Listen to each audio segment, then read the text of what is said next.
Assalamualaikum warahmatullahi wabarakatuh. Alhamdulillahillazi arsala rasulahu bil huda wa dinil haq liyuzahirahu 'ala ad-dini kullihi walau karihal musyrikun. Asyhadu an la ilaha illallah wahdahu la syarikalah wa asyhadu anna Muhammadan abduhu wa rasuluh. Allahumma fasalli wa sallim wa barik ala Muhammad wa ala alihi wa sahbihi wa man tabi'ahu wa nasarahu ila yaumiddin wa ba'du. Tuan Imam, Jawatan Kuasa Masjid Pematang Gedung, hadirin hadirat sekalian, semoga dirahmati Allah. Saya mula majlis malam ni dengan soalan.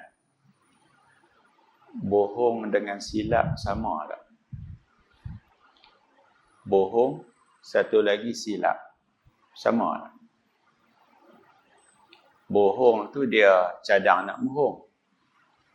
Silap tu dia cerita tak betul. Dia bukan nak bagi tak betul, tapi dia silap. Kes yang tuan-tuan dapat ni kes lama yang saja print semula petang tadi. Seorang hamba Allah, dia setiausaha sebuah surau. Dia tanya soalan spontan. Faham tak soalan spontan? Contoh, saya buka peluang tanya, dia tanyalah. Bila dia tanya, saya pun jawab. Habis-habis jawab, saya tanya pula. Lepas dah jawab habis dah, dia rasa hairan. Kenapa jawapan saya berbeza dengan orang lain? Beza. Saya kata, soalan kamu tanya kat saya, tak sama dengan kamu tanya kat orang lain. Kan? Contohlah, kalau si A tanya, soalan dia tak sama soalan si B, jawapan dia tak sama lah. Saya buat misal. Boleh tak orang sakit solat jamak? Contoh, mak mentua saya ada di rumah. Mak mentua saya tu kira mak kepada isteri saya lah. Isteri saya anak nombor 6. Saya anak nombor 4. Di kampung saya panjang. Kampung isteri saya patih. Orang Melayu dia ada gelak-gelak macam tu. Saya dah tengok, saya tanya, mak tak solat ke? Ni sebab kebetulan pintu bilik mak dengan bilik saya berdepan. Dekat ruang tamu tu sebelah kiri ada bilik tetamu, ada bilik saya. Bilik saya bukan bilik tidur. Bilik buku-buku saya, laptop saya semua duduk bilik tu lah. Isteri saya kata, nak semayang macam mana? Sebab dengan kencing tak terkawal, kan, nak basuh pun tak boleh, nak angkat pun tak larat, banyak benda lah. Saya kata, cuci takat mana boleh. Nak biar semayang tak larat, nak buat pergi balik air. Saya kata, pakai spray. Tak apa, saya beli spray. Saya pun pergi kedai beli spray, bukan mahal pun. RM2.50. Beli, ayak tak ada lah spray kan. Balik buah ayak, jadi spray muka. Lah, orang sakit, spray muka, tangan kanan, tangan kiri, rambut, kaki. Jangan pula kita sedia spray tu dalam bilik kita. Nak berak kencing boleh pergi sendiri, ambil semayang ni mana? Aku spray. Oh, jangan macam tu. Untuk orang uzak saja. Dan saya tengok mak mentua saya, dia kena COVID. 14 hari duduk hospital. Bila balik tu, tak mampu nak berjalan. Bawa letak atas katil, terlentang. Dia, Petra tu ke? Saya kata, jamak. Saya abang kat isteri, saya pun nak jaga hati mak mentua, abang kat isteri, suruh mak solat. Solat, rupa-rupanya posisi katil tu tak rupa nak betul. Saya kata, kita ubah katil. Masa mak mentua masuk bilik air, masa tu kita ubah katil. Panggil anak-anak ramai-ramai pakai buat. Ni bukan pakai jin ni. Mak mentua masuk bilik air, keluar-keluar, katil dah siap. Elok dah menghadap kiblat comel. Saya kata, solat, menghadap kiblat, duduk macam tu. Macam kita dalam kubur lah. Saya duk rasa susah juga nak cuci. Saya kata kat isteri, suruh mak buat jamak. Jamak apa dia? Jamak takdim atau takhir. Masuk waktu zuhur, kalau isteri ada di rumah, cuci takat mana yang boleh, ambil air semayang, tutup aurat, solat. Solat zuhur, kemudian solat asar. Isteri saya tanya pula, boleh qasar tak? Qasar. Qasar tak boleh. Qasar untuk orang musafir. Solat jamak, orang sakit boleh, musafir lagi-lagi boleh. Maka mak mentua saya, dia solat sehari 3 kali.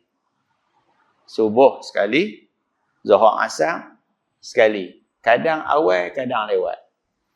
Kalau nampak isteri kalut pergi sekolah balik lambat, yang tu jamak takhir. Kalau awal, jamak takdim. Maghrib isya juga macam tu.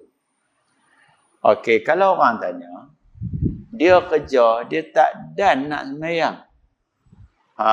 Faham? Tak dan nak sembahyang. Saya nak tanya, tak dan sebab apa? Kita kena tanya, kamu tak dan sebab apa? Yang ni orang sakit, kamu tak dan sebab apa? Tak sebab masuk lebuh raya, saya nak jamak. Di mana? Jawapan dia, jangan masuk lagi. Sembahyang dulu, baru masuk lebuh raya. Jangan duk cari pasal.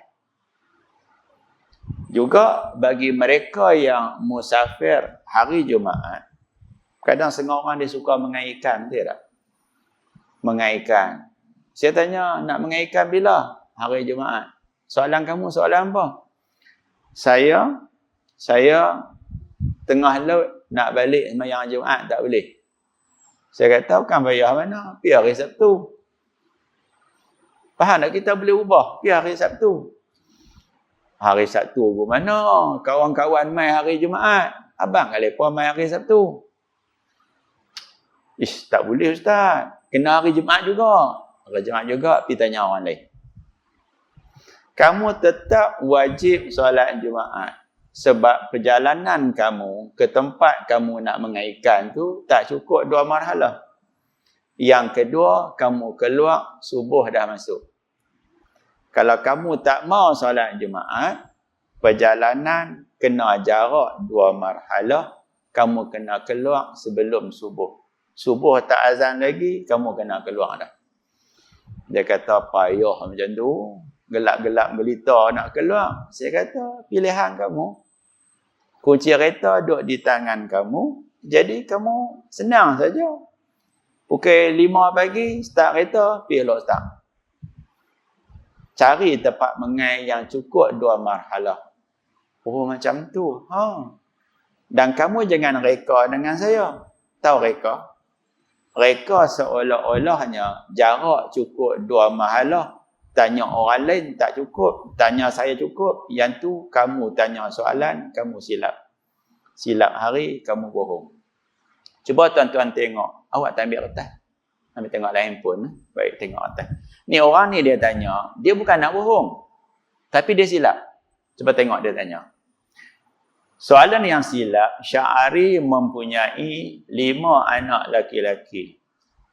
Sya'rani, Nazri, Syamsul, Salmi dan Sofi. Tak bohong pun.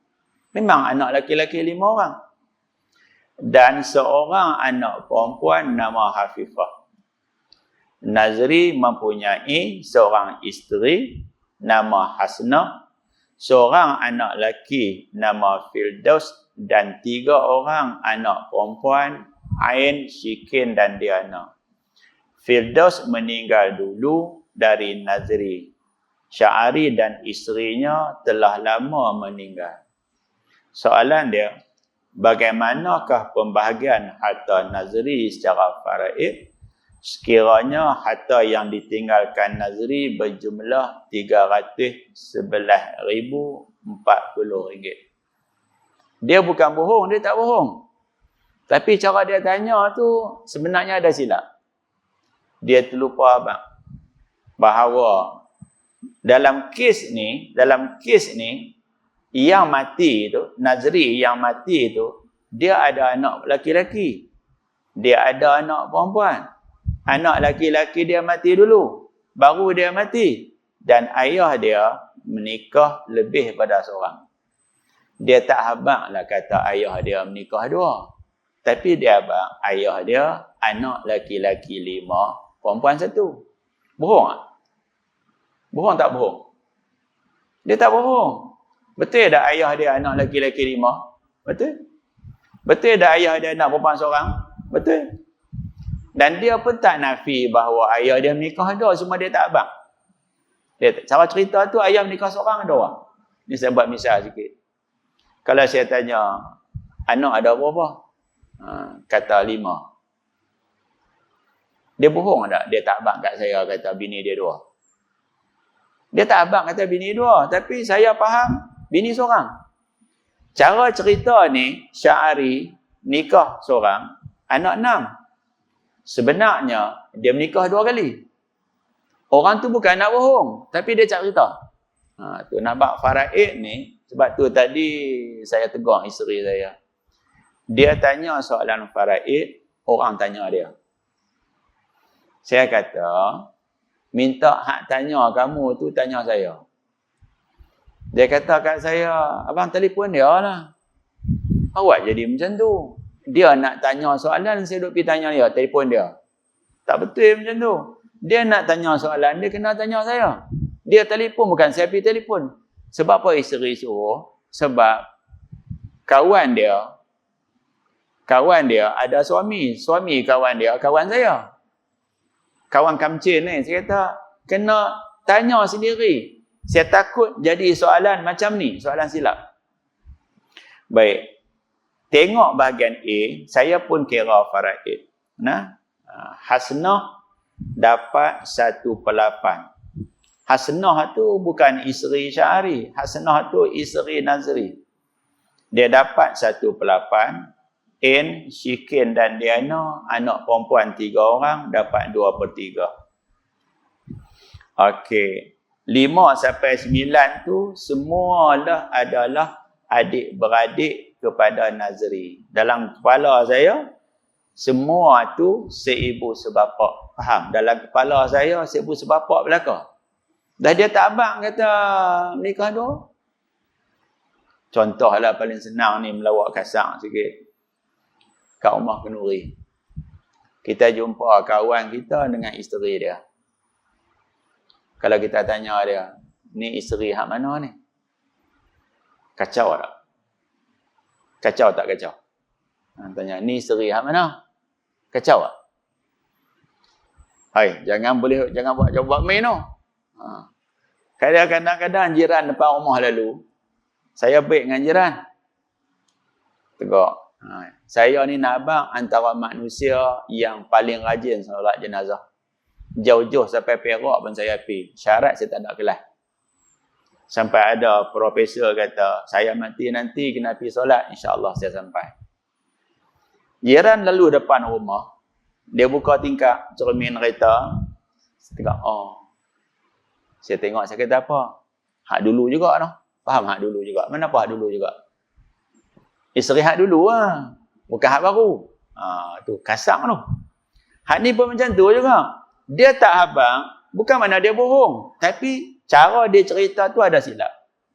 Bila faraid, isteri 1/8, anak perempuan 3 orang 2/3. Sekiranya Firdaus tak mati, masa ayah dia mati, nombor 5 sampai 9 tak dapat apa. Tapi anak laki-laki tunggal, anak tu mati sebelum ayah. Agak-agak sedih tak? Agak-agak sedih tak? Ada satu kejadian. Pernah dengar tak Batu Putih? Jalan pergi baling tu.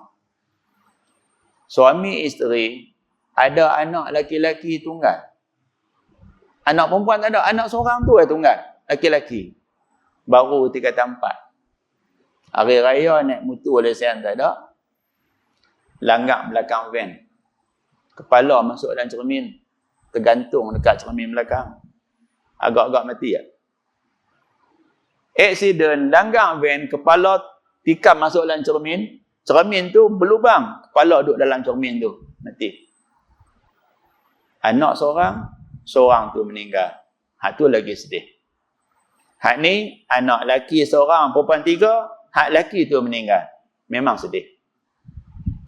Bila kira faraid, 16 tak boleh bahagi dengan 3. Okey, habis nak kena buat macam mana?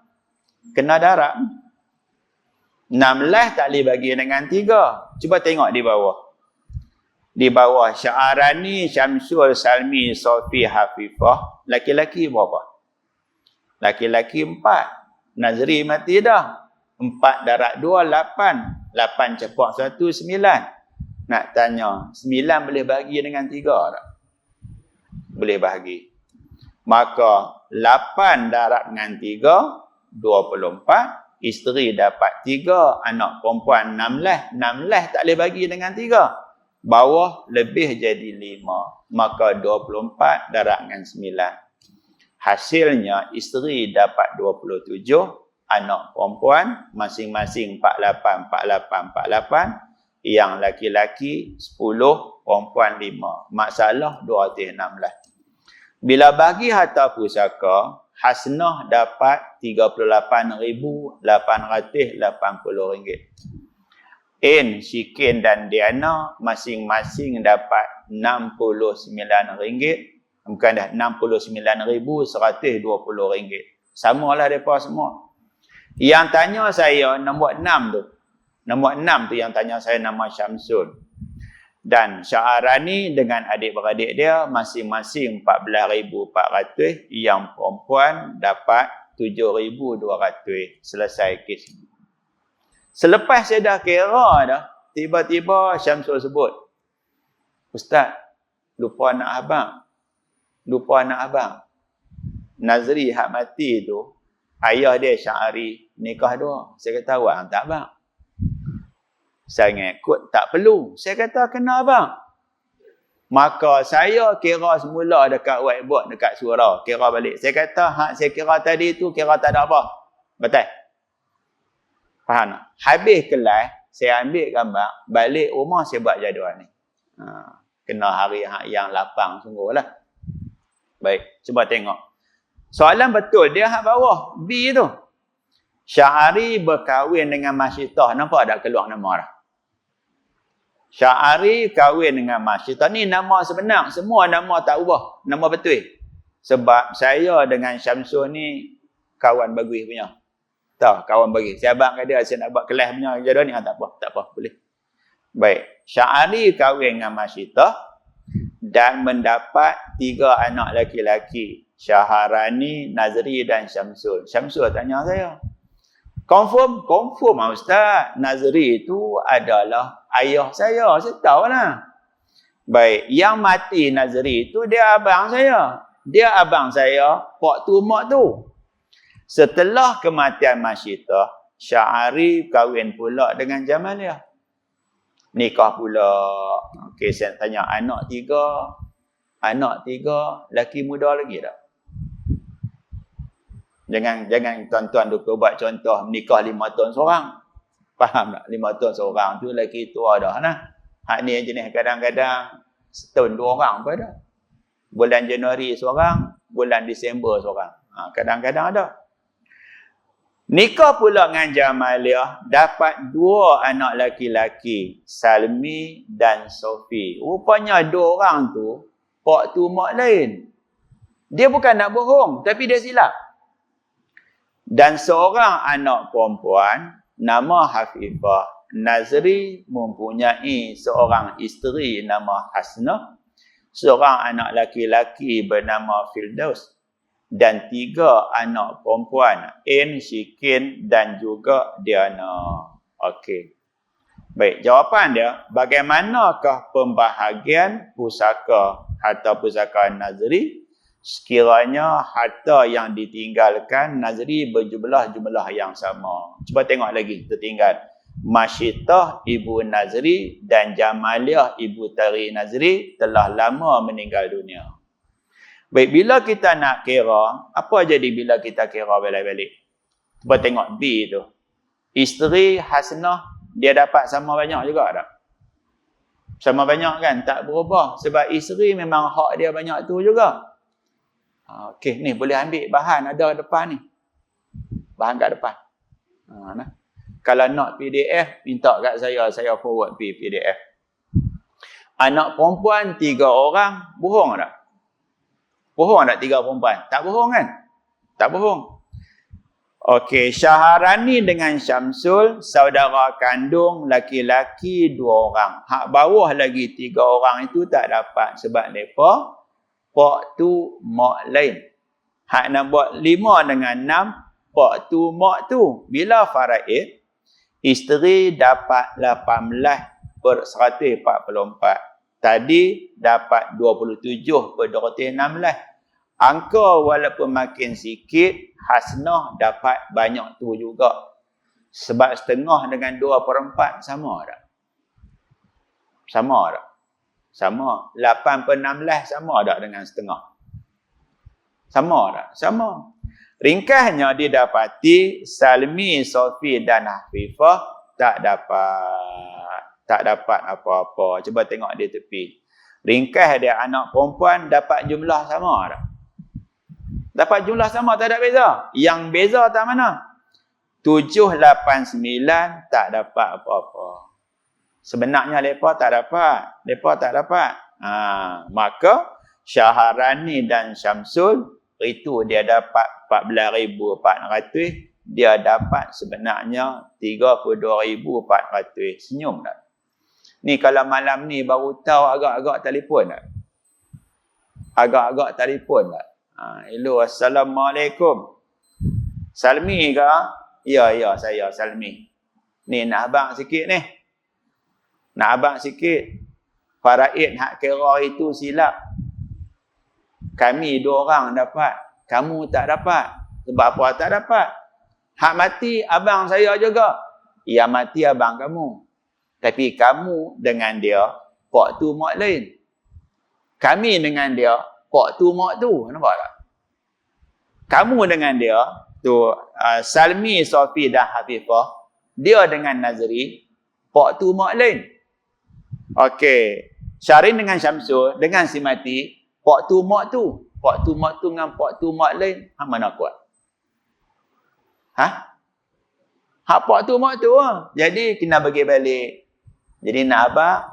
Maybe hak cadang nak dapat lagi 2 bulan, cancel nah. Mai balik duit kat saya. Saya tak boleh. Sebab yang mati abang kami juga. Memang abang kamu. Tapi dia dengan kamu, pak tu mak lain.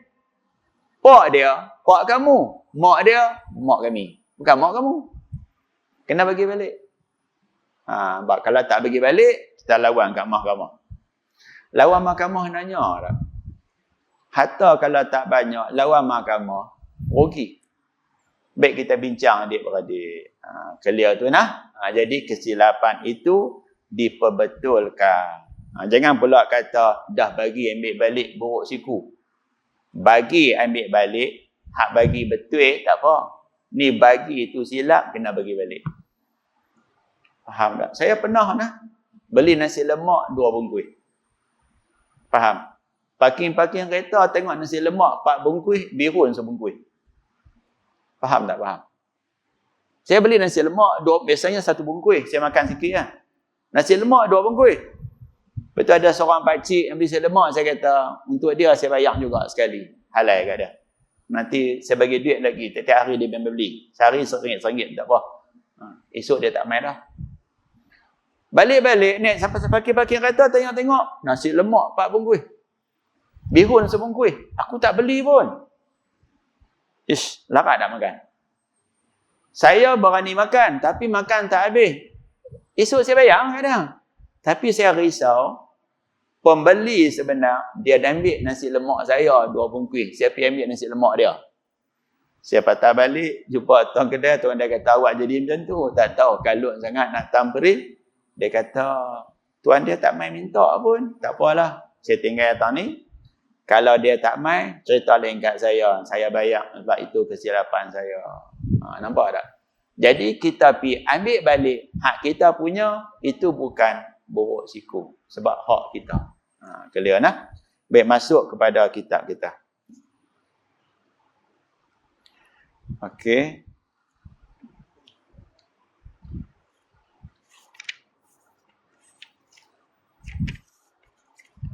Muka surat 111 noh, dia ada. Kalau yang kitab Rumi, saya rajin terlebih. Bawa semua kitab. Yang Rumi muka surat 84, yang Jawi muka surat 111. Yang Arab pun saya bawa juga. Kitab ni dia ada 3 jenis. Ada Jawi, ada Arab, ada Rumi. Baik. Cuba tengok Ustaz. 128, imam rokok, makmum imam rokok sebelum habis membaca Fatihah. Apa kita nak buat? Apa kita nak buat? Imam baca Fatihah, kita duduk dengar. Dia tak habis baca Fatihah, dia rokok. Faham tak ni? Kita duduk dengar. Pernah tak berlaku? Ni orang cerita lucu kat saya ni. Dia baca Fatihah, dia tertinggal ihdinas siratal mustaqim. Makmum dengar. Orang tanya saya kata, berlaku sungguh Ustaz. Dia lompat. Ihdinas siratal mustaqim dia tak baca. Kejadian ini dulu pernah dengar tak berlaku dekat Shah Alam? Yang riuh rendah tu. Imam terlompat satu ayat. Imam terlompat satu ayat atau imam baca Fatihah tak habis, tiba-tiba imam pergi rokok. Kita boleh rokok bersama imam tak? Syarat nak rokok, Fatihah kena habis baca. Imam baca tak habis, kita tak boleh rokok. Okey, cuba tengok. Berkata Syekh Al-Baghawi, yang ni susah sikit saya nak ajak lah. Saya sembang dengan isteri tadi, makan tengah hari dekat pukul 7 tadi ni, baru balik. Saya kata, susahlah nak ajak kat masjid. Sebenarnya susah sebab apa? Kitab tuan-tuan, hak yang Rumi, ejaan dia Burawi. Hak Arab, ejaan dia Barawi. Nak baca hak mana? Orang yang kitab Rumi, tu Rumi, Burawi kan? Burawi. Arab, Barawi. Nak pakai hak mana? Kalau saya baca ikut Arab, orang kitab Rumi kata, salah Ustaz, bukan Barawi, Burawi. Faham tak? Saya baca Burawi, orang hak kitab Arab pula tengok. Bukan Burawi Ustaz, Barawi. Faham tak? Hak paling senang, hak kitab tak ada senang. Boleh faham tak ni? Ejaan betul daripada Barawi. Kitab Rumi, Burawi. Hak betul hak mana? Barawi. Jadi tuan-tuan ubah sikit lah. Okey. Berkata Syekh Al-Baghawi, jika imam merokok belum habis daripada membaca Fatihahnya. Dengan izin lah, saya melawak sikit. Berlaku bila ni? Sabtu malam Ahad. Hari ni hari Isnin kan? Sabtu malam Ahad nak main ni. Hari Sabtu tu bukan pilihan raya ke? 12 bulan pilihan raya Johor kan? Johor. Parti politik tak sama. Faham? Allahu Akbar. Faham tak ni? Duk fikir menang kalah. Ni saya rekod ni. Menang kalah. Fatihah tak habis, rokok. Faham tak faham? Atau lagi misal senang lagi, misal bukan misal politik. Handphone lama tak tukar. Sampai isteri, saya pernah handphone lama tak tukar. Saya syarat tukar handphone rosak baru tukar. Lagi tak rosak tak tukar. Anak-anak semua tahu. Kedai handphone memang lingkup malah dengan ayah ni sebab tak pernah tukar handphone. Faham tak? Baik.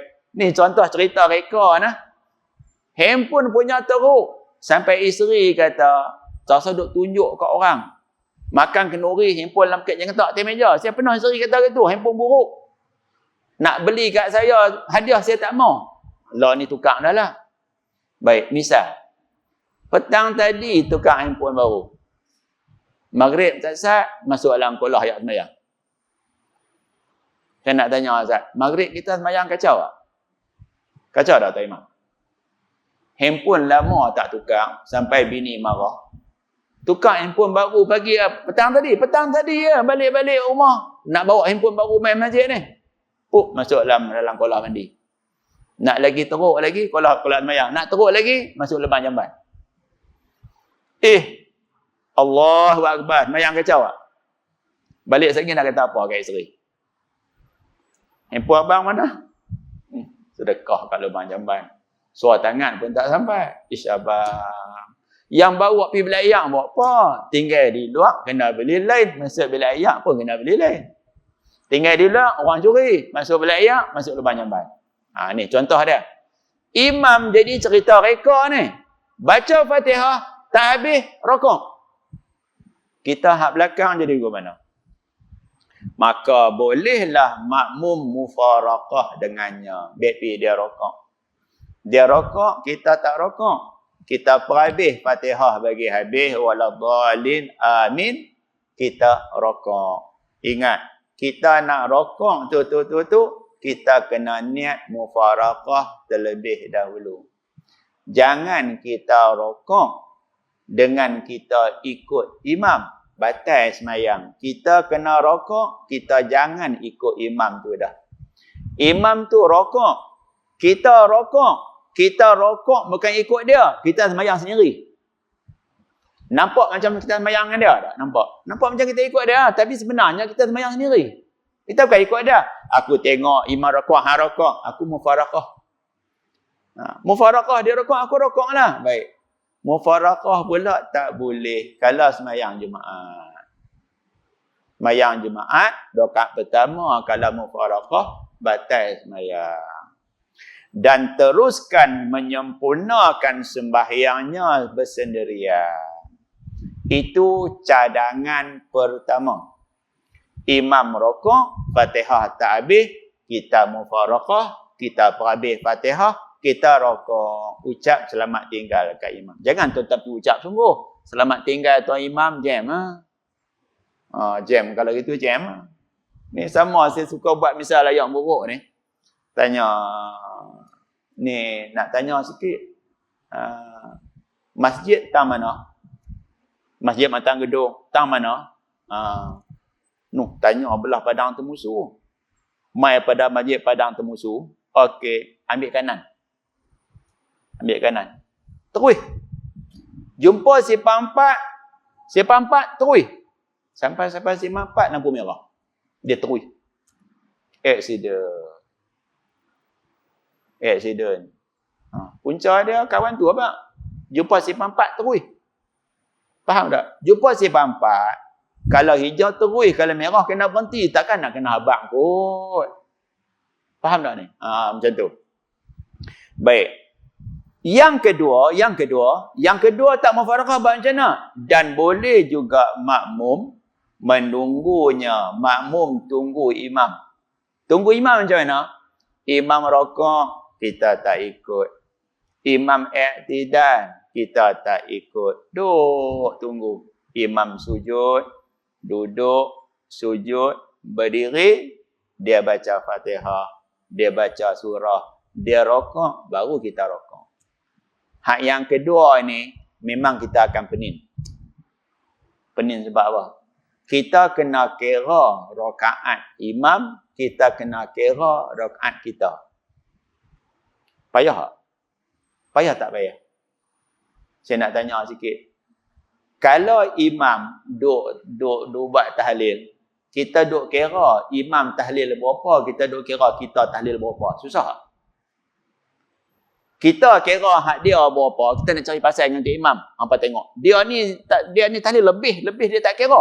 Kita nak kira hak imam, kita kira hak kita. Payah tak? Kita nak kira imam, nak kira kita. Susah. Apa? Dia akan jadi masalah besar nanti, cuba tengok. Sehingga ia kembali mengikutinya pada rakaat yang kedua bagi imam. Imam duk kira berapa? Imam duk kira dia 2. Kita kira dia berapa?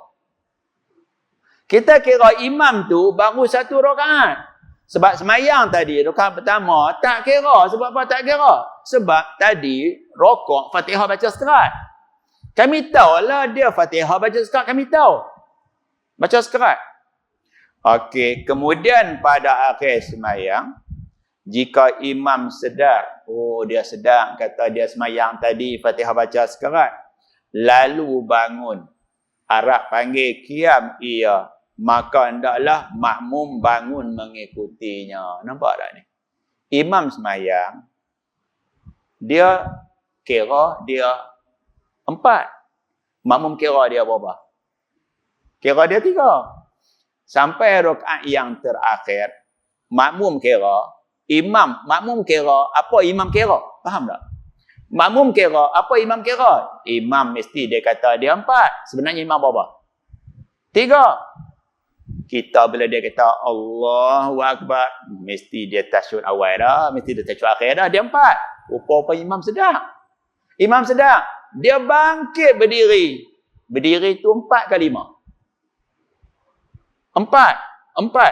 Imam kira, hak tadi mula-mula 4. Lama-lama dia kata bukan 4, 3. Dia naik 4. Kita pun naik 4. Dan jika ia tidak sedar, tahu tak sedar? Dia duk kira, dia 4. Sebenarnya 3. Jika ia tidak sedar juga, lalu memberi salam, ia, maka hendaklah makmum bangun sempurnakan rakaatnya. Ni pendek ni. Sebenarnya, bukan cerita dia macam ni lagi tau. Rakaat yang terakhir, imam akan buat apa? Duduk tasyahud akhir. Makmum tak boleh duduk tasyahud akhir. Sini dia tak cerita. Sebab apa? Kita mengaji kena habis kitab baru kita faham semua. Sebenarnya macam mana? Imam duduk kira, dia 4. Makmum duduk kira, imam tu 3. Tapi makmum tolong kira, dia kira apa imam kira. Faham tak ni? Makmum dia kata, kami kira apa imam kira. Imam kira dia 4. Kami kira imam tu 3. Kami juga 3. Rakaat ketiga mana ada tasyahud. Rakaat yang ketiga. Bila imam duduk tasyahud akhir, makmum tak boleh duduk. Kalau duduk juga batal. Dia kena buat apa? Dia kena berdiri di atas. Berdiri di atas. Dan dia panggil imam naik. Subhanallah. Imam kena naik lah. Kalau imam tak naik juga, tunggu imam bagi salam. Imam bagi salam, kita pun mula baca Fatihah. Sudah semayang orang buka serbu tu imam. Tu imam start mutu balik awal. Tengok mesej masuk. Tak mesej grup masuk. Tu imam mazhab apa? Semayang Isyak 3 rakaat. 3 apa? Hampa tu lah semayang 5. Aku semayang 3. Hampa aku semayang 4. Hampa yang 5. 5 apa? Kami 4. Tu imam 3. 3 apa? Jawapan dia, rupa-rupanya tu imam semayang, dia baca Fatihah sekerat, dia tak baca semua. Punca dia, duk tunggu pilihan raya. Siapa menang, siapa kalah. Faham tak? Sama dah juga. Bola macam mana bola? Semayang bola mula dah. Saya bola saya tak minat, tapi saya nak Kedah menang. Itu saya ada semangat cinta negeri saya lah. Macam tu. 129. Makmum ternampak. Nampak tak? Nampak tak kitab Jawi? Makmum tu nampak. Bukan tu. Tawaw tu bukan tawaw. Tara. Makmum ternampak najis atas baju imamnya. Saya nak tanya. Imam ni dia semayang, kita nampak tak najis pada pakaian dia? Nampak tak? Nampak. Kalau tak tengok, tak nampak. Kalau tengok, nampak, kira macam tengok. Faham? Orang yang buta, dia tengok tak nampak, tak tengok tak nampak, kira tak nampak. Boleh faham? Orang buta semayang dia senang sah. Orang buta tu imam semayang kaki tak cicak, semayang dia sah sebab dia tak nampak. Kita tak tahu. Batal juga sebab kita tengok nampak. Walaupun kita tak tengok, maka kita tak nampak. Jika seseorang makmum sembahyang di belakang imamnya. Ini janganlah tuan-tuan lihat buruk pula. Mana ada makmum sembahyang depan imam. Ni nak cerita benda hak duk berlaku selalu. Perasan tak kita sembahyang? Kadang-kadang orang peramah. Oi, basuh kereta ke? Dia nampak tak kita basuh kereta? Nampak kita kata apa? Ya, nak pergi mana tu? Kalau kita kata ada, nampak aku besar kereta, kau besar motor. Kita kata apa? Sombong teruk sangat kot. Kan? Sama juga kita duduk makan nasi kat kedai, tinggal 2-3 biji lagi nasi. Kita semua orang makan nasi. Sila makan nasi. Nasi tinggal 2 biji baru nak semua. Dah pergilah ambil, nanti saya belanja.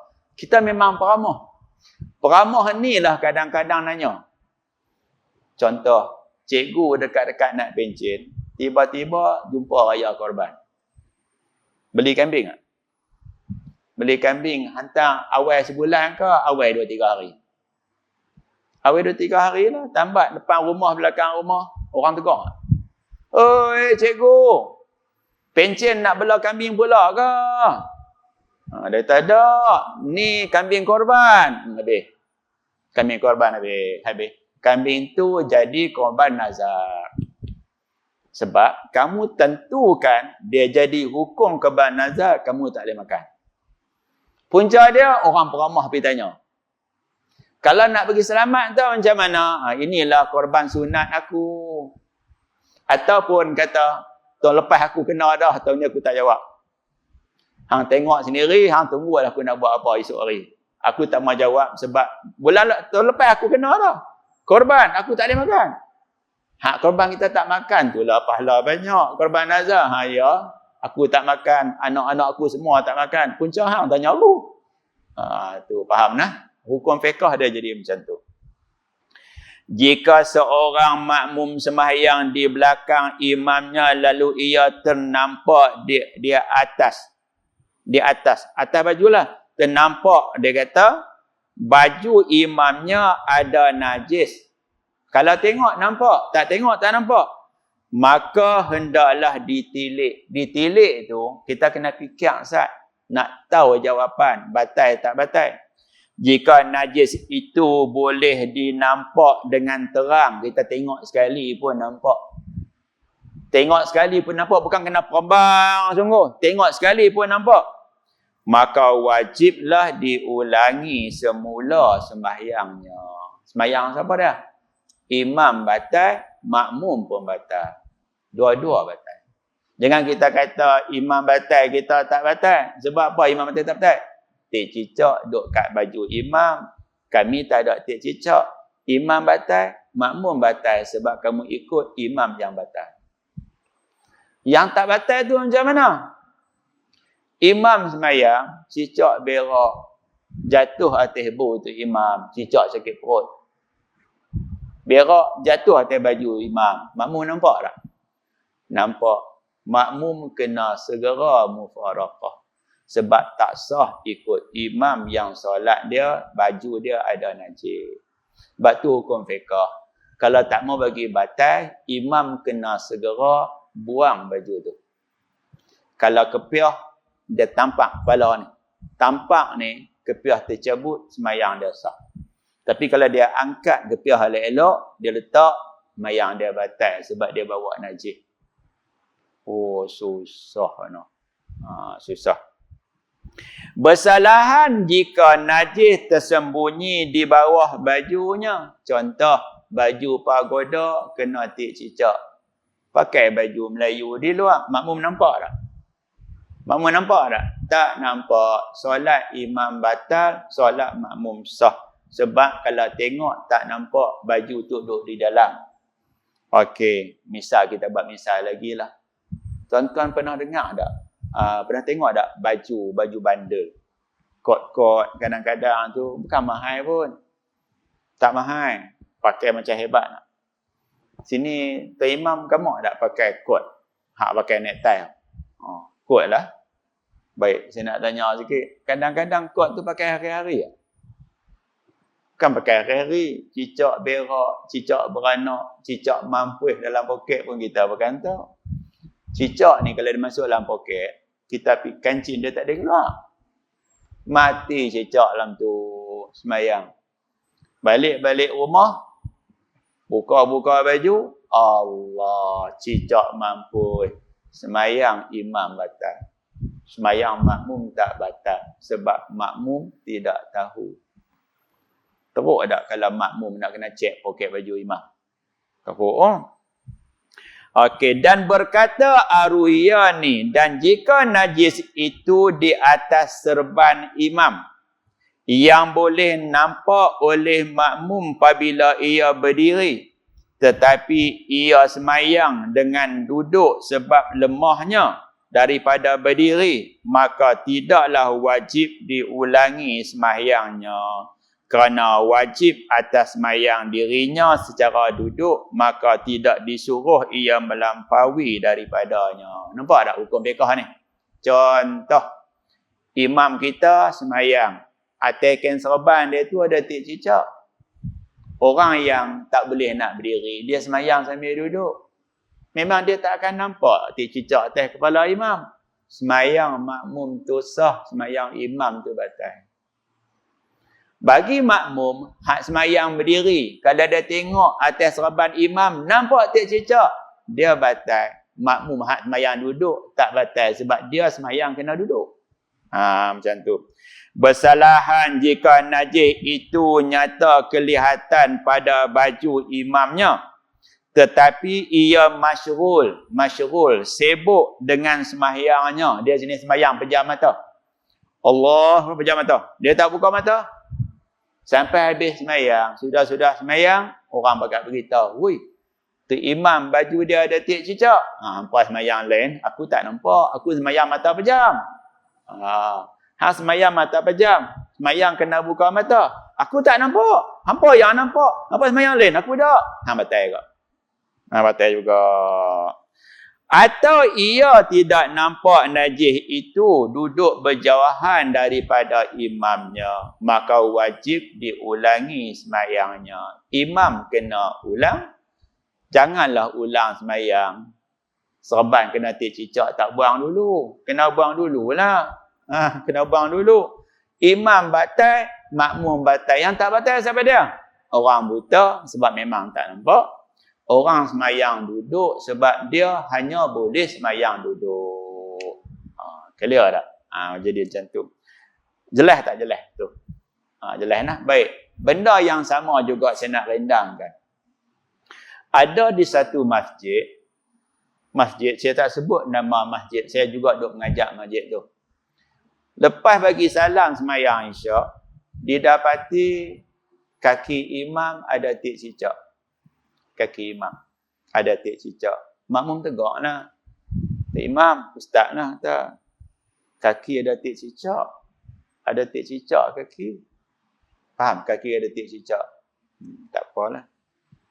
Imam pun pegang mikrofon. Tuan-tuan tak payah semayang lain. Saya yang kena semayang lain. Sebab tik cicak duduk di kaki saya. Faham tak? Tik cicak duduk di kaki saya, bukan di kaki kamu. Lagipun kamu tak nampak. Hak yang nampak tu semayang lain sebab mereka nampak. Yang tak nampak tak payahlah. Jadi saya bila dengar cerita macam tu, Allah, silap tu. Silap, tuan-tuan tak kena semayang lain. Saya secara nak tegur orang, saya tak tegur depan. Saya kata, tak apa, saya tegur, tak apa. Saya hantar WhatsApp. Dan saya ambil, dalam buku ni, ambil gambar, saya hantar. Dan kena buat pembetulan. Nanti bila pergi mengajak, buat pembetulan. Tuan-tuan, siapa semayang isyak bersama saya dulu, bulan lepas, kena semayang lain. Sebab kaki saya ada tik cicak. Yang tak batal siapa dia? Orang buta. Atau orang yang semayang duduk, dia tidak mampu berdiri. Dia itu tak mampu berdiri, maka dia takkan nampak tik cicak atas kepala imam, atas serban imam. Clear tak tu? Tu hukum fiqh tu dia, cabang dia banyak tak? Sebab tu hukum fiqh ni nak abang. Siapa berani mengajak fiqh, dia kena sanggup lah orang semelih dia, pisau tak nampak. Faham? Pisau semelih kita ni, tak nampak pisau tu. Sebab tu, kalau mengajak kat masjid, silap, bulan depan mai buat pembetulan. Clear? Kalau mengajak kat radio, nak kena pergi habis kat orang. Ada tak orang kadang-kadang dia dengar radio, bulan depan dia tak dengar? Tu. Nak kena buat pembetulan tu jenuh tu. Sebab tu mengajar benda-benda fiqh ni, kita kena prepare bagi banyak. Kenal tak Dr. Zulkifli Al-Bakri? Kalau sanggup jadi macam dia, boleh mengajar. Dr. Zulkifli Al-Bakri, dia banyak buku pun banyak mengarang. Perangai dia, orang tanya soalan, dia tak jawab. Bagus tak? Orang tanya soalan, dia tak jawab. Selamat Pagi Malaysia ada kadang-kadang dia masuk. Sebelum jadi mufti dulu. Kadang-kadang 3 hari je. Jumaat, Sabtu, Ahad. 3 hari berturut-turut. Bila orang tanya soalan, hukum bersalaman dengan mak mertua tiri. Maksudnya, mak tiri bini kita. Dia kata, tuan-tuan, insya-Allah soalan ini saya jawab besok. Saya akan tekuni, saya akan buat murajaah. InsyaAllah besok saya jawab. Besok bila dia jawab, hak kita faham, lagi faham daripada yang dulu kita tak apa nak faham. Baik. Apa jadi kalau jawab juga? Jawab juga, silap. Bila silap, nak buat pembetulan pula, payah. Macam itulah. Saya kadang-kadang dalam radio, ni bukan saya, orang mengajar, dia silap. Pasal tak dalam radio, kadang-kadang ada nasyid. Ada nasyid kan? Masa nasyid tu saya telefon. Saya hantar WhatsApp kepada yang duk mengajar. Saya kata, silap tu. Bukan macam tu. Silap. Jadi habis-habis nasyid, Ibu Misali ke apa semua ke, nampak pengkuliah buat pembetulan. Dan seronok dia tak sebut nama saya. Kalau sebut nama saya, orang panggil saya ni sebuah kacau orang. Saya tegur, bukan nak bagi orang jatuh. Kita nak angkat dia. Angkat dia. Bukan kita duk iri hati apa semua macam tu. Jadi benda-benda fiqah ni kita kena cermat, takut silap. Nah, dan kuliah ni kita cuti panjang kan? Cuti panjang, bulan puasa, tak main. Dan lepas raya nanti confirm balik lah. Tuan Imam perasan tak? Ada geng-geng ustaz ni ada grup. Ada grup Pak Su duk peringat kuliah malam ni, tolong sahkan kehadiran apa semua. Nanti tengok orang tu lah. Bila sampai masa kena main, saya main. Cuma ada satu masjid, saya tak abang tempat mana. Bulan puasa kuliah tak ada. Sampai raya lama banyak hari dah. Saya pun tanyalah. Kuliah maghrib bila nak sambung? Tahu lepas jawab apa? Kami kuliah maghrib lepas raya haji. Faham tak? Bulan puasa tak ada kuliah. Raya puasa tak ada kuliah. Lepas raya haji. Raya haji tu bila pula? Kah sebulan pula apa? Kira tahun depan lah. Tak apalah, selamat tinggal lah. Saya pun tak larat nak mengajar macam tu. Kita nak mula balik, jadi macam buka kitab baru. Tinggal lama sangat. Wallahualam dekat tu nah. Bismillahirrahmanirrahim. Ya, soalan.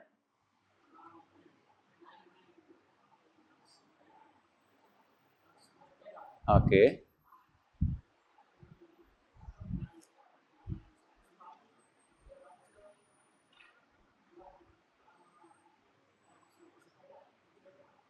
Kerat 3 kali.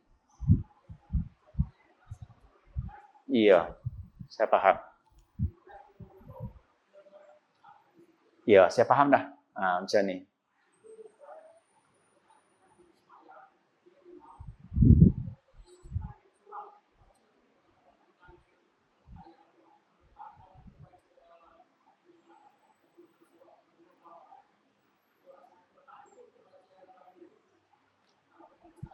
Okey, baik. Terima kasih. Yang pertama dulu.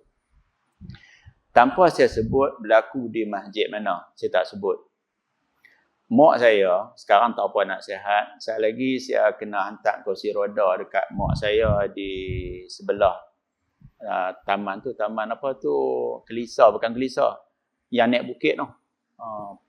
Bandar Perdana ke apa. Naik bukit pona kiri.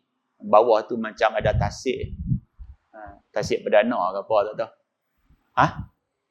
Situlah nak pergi hantar kursi roda ada dalam kereta. Nak pergi hantar situlah. Mak saya tu masa dia sihat, dia suka semayang berjemaah. Di rumah semayang, kadang-kadang kami pergi masjid, balik dia tak pergi, dia ajak semayang lagi sekali. Kadang-kadang anak saya, dia ada kelas. Dia tak boleh semayang lah. Habis kelas baru semayang. Mak saya semayang seorang. Anak saya habis kelas, dia semayang seorang. Tiba-tiba mak saya tanya, semayang dah? Ngaji sampai tak semayang ni? Tok, tadi kelas tak boleh tinggal. Cikgu duk tengok kelas. Lepas tu, mak saya kata apa? Jom semayang lain. Allah. Anak saya ni kata, Tok, lohok berapa kali langsung. Orang tua-tua dia pengaji semayang. Kata abang elok kat Tok, tadi cik kalut kelas, cikgu dia ambil kedatangan. Yang mustahil pun, awak tak semayang, ajak Tok. Tok dah semayang dah. Tok jenis semayang dia nak berjemaah. Ni yang berlaku depan mata ni. Terkadang mak saya pergi solat berjemaah pagi subuh. Saya tak sebut di mana-mana. Pagi subuh. Okey, bila pergi semayang, tak apa, saya relax lah. Saya tahu dah cerita tu. Dalam kereta, mak saya tanya, awak, tu imam tu dia buat macam tu. Saya sengak. Mak perasan, no? Mak saya ni, semua rancangan agama dia tahu. Radio dia tahu. 97 poin berapa, semua dia tahu. Ustaz-ustaz TV sudah tanya lah, semua dia mengapai habis. Ni sakit belakang, moga Allah bagi kesembuhan. Awak mak, pelik no. Rakaat pertama, baca sajdah sampai ayat 15. Bila bangkit, rakaat pertama tak habis lagi, baca tatajafa junubuhum. Berhabis satu muka. Kemudian rakaat. Bagi habis. Naik yang ketiga, dia ambil ayat di atas. Sampai habis. Mak nak tanya hak tu, tak pernah mak dengar orang duk buat jenis tu. Mak buat macam tu, hukum fiqah dia khilaful aula. Apa dia khilaful aula? Pernah dengar tak harus? Tak berdosa. Pernah dengar tak makruh? Tak bagus. Baca surah sajdah dalam 2 rakaat. Dalam 2 rakaat. Yang pertama 15.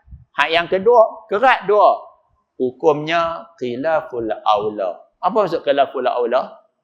Khilaful aula tu apa maksud? Dia bukan harus. Dia bukan makruh. Duduk di tengah. Faham tak? Duduk di tengah. Jadi jawapan dia, jangan buat macam tu. Tidak makruh, tidak harus, duduk di tengah.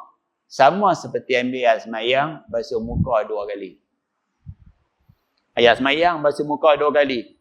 Sama hukum dia tu. Khilaful aula. Tidak makruh, tidak harus, duduk di tengah. Jadi saya nak tanya, comel dah ayat semayang basuh muka 2 kali? Tak comel. Macam tu jawapan dia. Yang kedua, sebenarnya rakaat semayang ni, dia ada surah-surah yang tertentu. Kalau kita mengaji bagus, surah yang kita pilih, kena dengan waktu dia. Nak tahu senang, kena mengaji lah. Contoh macam masjid, pernah dengar tak masjid Parit Panjang? Parit Panjang tu simpang mana tak ada pondok. Nak pergi ke Mengkuang, pondok Alanai, pondok Togo Johang, pondok saya mengaji dulu. Situ juga pondok Ustaz Awang, Wak Hasan. Ambil Asam Jawa, pondok Ustaz Rafi'i, guru saya juga. Ambil jalan nak mai Parit Panjang, mai Kuala Ketir, Rambut, pondok Haji Lah. Ambil jalan Pisik, pondok Ustaz Bakar. Makanya nak abang, masjid Parit Panjang, masjid yang ramai tok guru duduk di situ. Kalau siapa berani, pergi mengajar situ. Sampai saya tanya seorang Profesor Maria, orang PhD ni. Saya tak abang nama. Saya tanya, saya panggil dia, Prof. Kadang saya panggil doktor. Doktor tak mengajar Parit Panjang. Oh, jangan. Jangan. Tok-tok guru ni, mereka mengaji bukan taraf PhD kita. PhD kita ni, ambil satu tajuk, kita zoom bagi besar. Mereka mengaji, dia 20 tahun, 30 tahun. Ada tok guru yang duduk belasan Jawa mengaji sampai 60 tahun. Orang alim tu. Mayang situ, kalau silap pergi baca surah, tok guru tegur. Dan pernah berlaku, seorang khatib, nama saya tak abang, dia khutbah Jumaat, dia terlupa terlupa sebut ittaqullah, terlupa. Ustaz nak belakang dia jalan mai depan tu. Dia abang kata imam, khatib kita dia tak baca lagi ittaqullah ni abang Ustaz.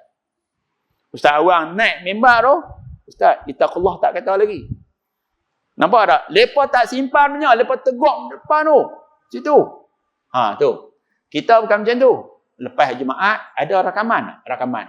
Rasa khatib dia tak selawat kat Nabi, dia tak baca ittaqullah. Dia bising lepas sembahyang. Baik. Bila kita sembahyang, pertama rakaat kalau kita reti, kita baca rakaat yang tertentu untuk solat yang tertentu. Dia yang ni panjang, contoh masa panjang tak sempat. Yang kedua, sekiranya kita tak ingat surah-surah apa nak baca, pastikan surah yang kita baca tak patah balik. Faham tak? Tak patah balik. Rakaat pertama, lepas yang pertama tu, yang kedua, jangan patah balik. Surah seterusnya. Maknanya kalau Allah Ahad, lepas tu Al-Falaq lah. Al-Falaq tu pula, nak kena ingat, Allah Ahad dia 4 ayat, Al-Falaq 5 ayat. Tolong baca 3 ayat. Bila 3 ayat, surah tu pendek pada Allah Ahad. 4 dengan 3 pendek lah. Orang kata apa? Surah Al-Falaq mengapai 3 ayat pun teringin nak jadi imam. Sebenarnya dia tu reti lah dia baca 3 ayat tu. Faham tak? Baca 3 ayat, Allahu Akbar, rakaat. Itu salah satu cara. Yang tak boleh, baca surah Al-Ikhlas, tiba-tiba surah An-Nas. Lompat satu surah. Dan juga surah yang kedua lebih pendek daripada surah yang pertama. Lompat hukumnya makruh. Lompat. Kecuali, jaga-jaga. Kecuali jenis macam mana? Lompat yang Nabi pernah tunjuk. Contohnya surah As-Sajdah, tiba-tiba lompat di surah Al-Insan. Contoh tu Nabi pernah buat, itu tidak makruh. Tu dia punya atok tu, kalau tuan-tuan perasan tak sembahyang tarawih? Surah yang ulama-ulama lu susun. Kan? Dia tak lompat. Dia tak patah balik, tapi dia lompat. Dia boleh faham tak? Undur tak ada, lompat. Tapi lompat tu pun berlaku dalam rakaat yang sama ke tak sama. Kadang-kadang mula-mula kan, Qul Huwallahu Ahad, dia baca yang kedua. Yang pertama tarik surah awal, lompat-lompat. Itu contoh-contohnya yang ulama sebut contoh. Jadi untuk respon soalan tu, elakkan lompat surah, elakkan kita patah balik, elakkan kita baca surah berikutnya lebih panjang daripada yang pertama. Macam itulah. Okey nah, takat itulah. Bismillahirrahmanirrahim. Allahumma hadina wahdi bina waj'alna sabilan liman ihtada. Allahumma ja'al jam'ana haza jam'an marhuma wa tafarruqana mi ba'dihi tafarruqan ma'suma. Wassalamu alaikum warahmatullahi wabarakatuh.